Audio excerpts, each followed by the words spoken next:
Grasserie घरात हा पट्टा लावला ना की एका जागेवर बसून राहते. लावती कृषी किती मस्त आहे.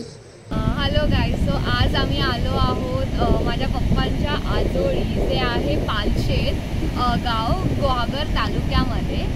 आणि आय थिंक आपल्याला एक छानसं ऑफबीट लोकेशन भेटलेला आहे. ॲज यू कॅन सी जो बीच आहे हा तो कोणच नाही आहे लिटरली एक्सेप्ट माय फॅमिली. सो या आता आम्ही संध्याकाळी गॉगर बीचला जाणार होतो, पण गॉगर बीचला मी आधीही गेली आहे आणि तो पण बीच खूप छान आहे. बट तिथे लोक असतात, पण इथे कोणच नाही आहे literally. This is like a private beach feeling which we are getting for free.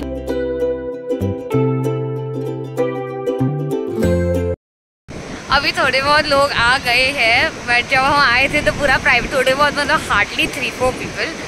But as you can see बहुत ही मस्त लग रहा है.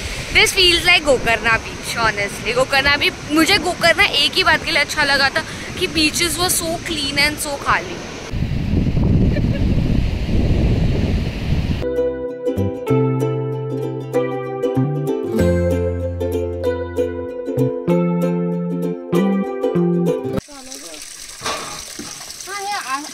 शिवाजी काळातल्या मध्ये आहे तो.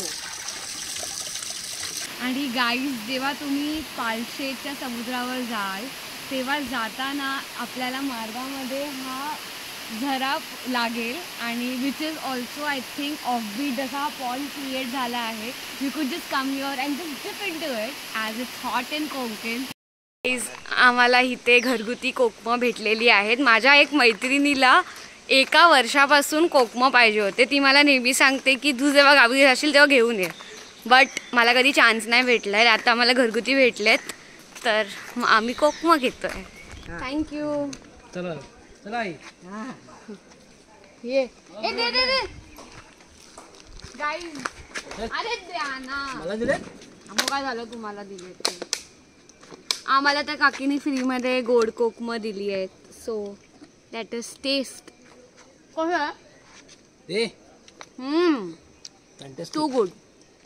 पण हे गोड कोकमं म्हणजे साखर टाकून बनवता का? आता हे बनवत होते ते. हां